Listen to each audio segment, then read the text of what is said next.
To what level are undercover police officers allowed to participate in crime to maintain their cover? A family member worked for the D for 30 years, including before they were the D and were BNDD, and from his old war stories, he did a lot of hard drugs while undercover. He also lost a partner with whom he was romantically involved. The agency encouraged this with MF partners to help build credibility in their UC roles for several years.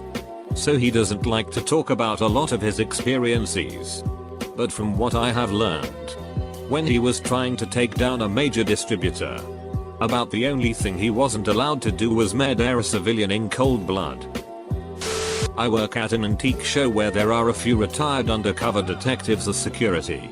There's one in particular that always tells us about catching hookers. Apparently he would approach them, go back with them to their apartment, and when the police conveniently came 15 minutes later, he would get arrested with the girl as well. He wouldn't break character until court the next morning, where he would reveal himself as Officer Z. According to him, one time the cops were just a few minutes late and he had to get all the way down to his underwear. He's a pretty cool cop. Edit, I'm just going on what I've been told. Everyone can stop telling me this is made up bullshit, because I'm just telling the story as it was told to me. Enough to not reveal any details on AskReddit. They can do whatever they want. Source, Sleeping Dogs. Have you read Donnie Brasco? The book goes into detail about how Agent Piscone deals with this. He is keen to prevent crimes from happening but allows things to slide and occasionally commits non-violent robberies and heists to cement his standing with a group of thieves. As he moves higher up the criminal ladder, he does his best to stop his mobster friends from committing violent crimes, murdering people while still maintaining his cover. The book is excellent and gives an insight as to how far undercover agents can operate outside the law. It's a great read and I would definitely recommend it. As Sick Groff said, it depends. My uncle is on his police department's drug task force. He doesn't do deep cover stuff, but on occasion make multiple buys from a low-level drug dealer to get in good with a guy and get to the supplier, find out where he's making the stuff. For that low-cover job he has authority to purchase illegal drugs up to a certain dollar amount, whatever has been allotted for the sting, and that's about it. For more deep cover jobs, like as others have pointed out, anybody who's interested should check the Joe Pistone documentary or read the book Donnie Brasco. Or even see the movie, though it adds and subtracts a lot. But I'll continue. Deep cover jobs allow for more leeway. For obvious reasons. There are usually a few hard lines that they won't allow for any reason. Murder, rape, or similar violent crimes are at the top of that list. That's not to say the FBI or whoever won't happily make it look like they murdered someone. Just won't let them do it.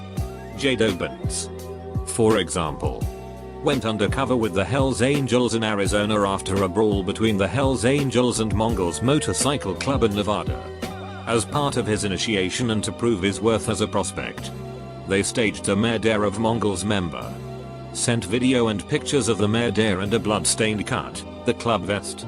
If you haven't watched Sons of Anarchy, along with photos of an ATF agent covered in cow blood and brains lying in a shallow grave. In short, it all depends on the level of crime they're trying to use undercover means to stop. The only time undercover is generally used, however, are in small-time organized criminal activity, drug dealing, prostitution, or in an organization with very closely guarded, closed-door policies that protect them from the usual means of investigation, such as the mob or motorcycle clubs. In general, undercover work isn't used for heavily because it's an unnecessary risk, as it's usually pretty easy for police to build cases without it. I know of at least one gun-running case where RFID tags were used to track weapons, combined with aerial and physical surveillance was able to tie the gang to the crime. Though I'm having trouble finding my source article now. Heard in the UK some undercover cops amongst protest groups have fathered children. They disappear from their lives once the undercover operation had ended. But 20 years later the women children were told the truth about what happened. Not taking part in a crime like say a robbery, But still massive moral problem on how far they went when undercover. Full-on penetration for busting illegal prostitution rings. I saw this on a documentary called The Wire. I don't know much, but I do know from a couple of police amas here and there that a cop has the right to offer you drugs or buy them for you and then bust you for doing so.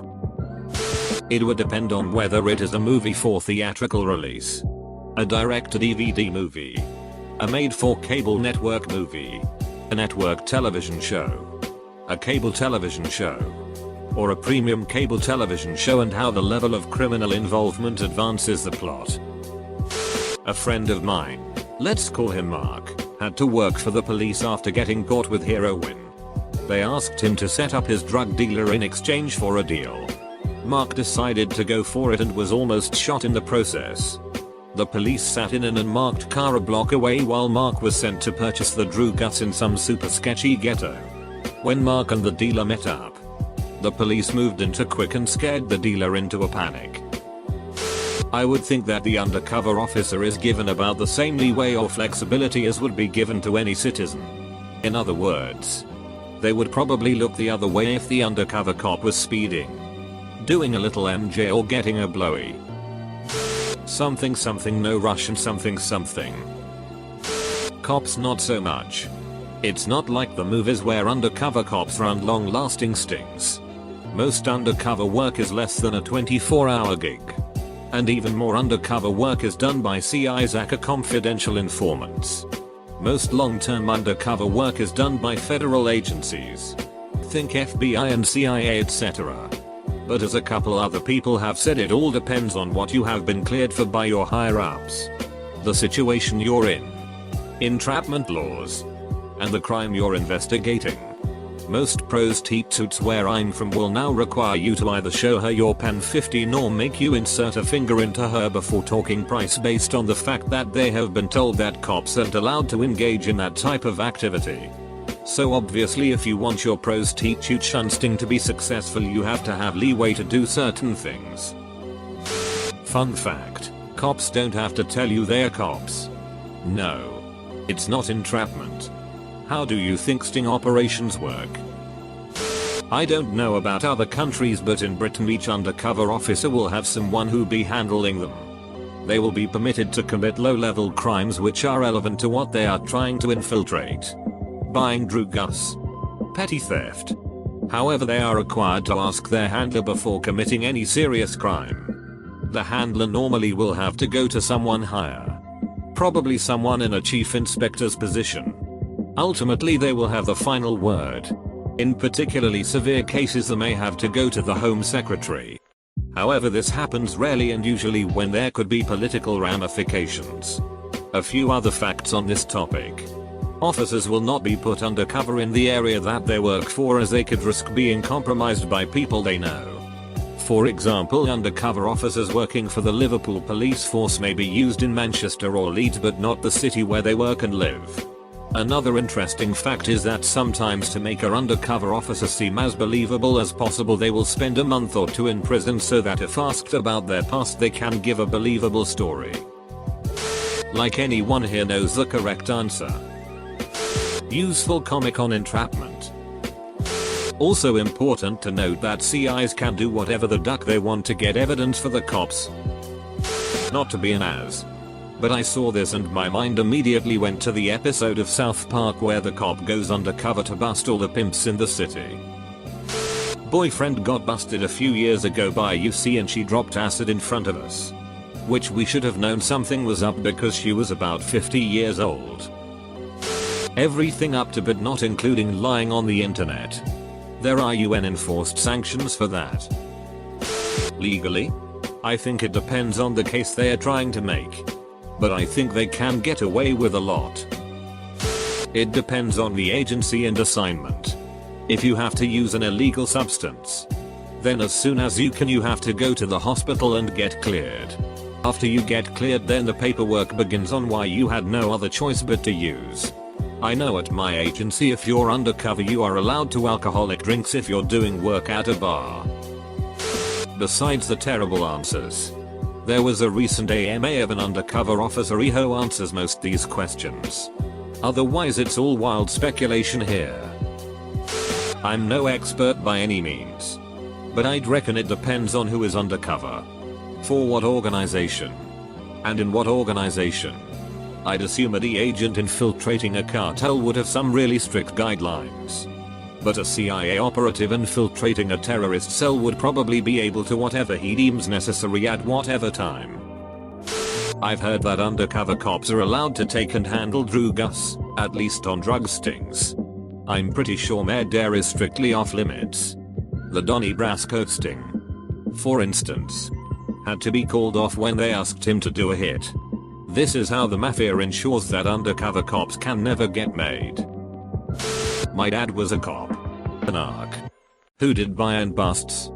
His friend developed a crack problem because he was used as a buyer. The question made me instantly think of that episode of South Park where the detective busted an entire frat house for prostitution as he was the prostitute. When asked where the evidence was since he wasn't wearing a wire, he farted out a Ziploc freezer bag worth of jizz. I laughed so hard I pooped a little. Talked to person that was an undercover narcotics officer in the 80s in Camden, NJ. He said he tried to stay away from doing the stuff, but if his life was on the line he would do it and then just report that he had to his supervisor. Most times he said he would pull the line that he is in the game for money, that he does not do what he sells.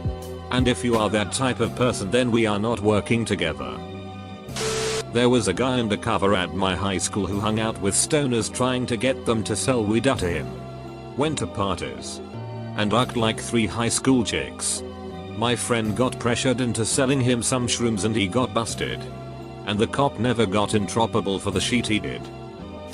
I know that here in Colorado, and maybe most other states, for example if the cop were doing a prostitution sting, she could have 6 after paying then arrest them. I think most agencies that do undercover work allow a good deal of leeway. Though, I think murder might be out of bounds unless it was under some really bad circumstance. There's some awful things that's happened in the UK with undercover police in the last few years, and what they can get away with. We've had officers embed themselves with the environmental activism type groups. Some are into violent protest, but others are just your normal hippie crusty groups. Apparently, you're allowed to father children with the subjects you're investigating to save your cover. Disgusting. Utterly disgusting. And caused mass public outrage when the extent of it was exposed. Have a Google and consider your mind blown. Edit. I consider this a crime as it is 6 under false pretenses and misrepresentation, which in my mind is just one below grape. Pity we don't actually charge it as a crime in this country.